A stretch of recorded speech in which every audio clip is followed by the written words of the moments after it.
ఎవరైనా సరే కామాక్షి అమ్మవారి దగ్గరికి వెళ్ళి ఆవిడ ఎదురుగుండా కూర్చుని తమ కష్టం చెప్పుకుంటే తీరకపోవడం అన్నది ఉండదు.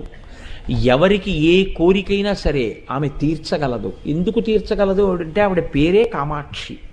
అక్షి అంటే కన్ను, క అంటే బ్రహ్మశక్తి, మ అంటే విష్ణుశక్తి. బ్రహ్మశక్తి సరస్వతి, విష్ణుశక్తి లక్ష్మి. ఆవిడ పాదముల మీదకి వెళ్ళి పడినవాడికి ఐశ్వర్యం కావాలంటే ఐశ్వర్యం వస్తుంది, సరస్వతీ కటాక్షం కావాలంటే సరస్వతీ కటాక్షం వస్తుంది. విజయాలు కావాలని అమ్మవారిని ఆరాధన చేసి కాంచి క్షేత్ర వైశిష్ట్యం చేత కామాక్షి అమ్మవారి అనుగ్రహం చేత విజయం పొందినటువంటి రాజులు ఎందరో ఉన్నారు. అమ్మవారి అనుగ్రహంతో సంతానం పొంది అమ్మవారి అనుగ్రహంతో అపారమైనటువంటి సరస్వతీ కటాక్షాన్ని పొందినటువంటి మహాకవులు ఉన్నారు.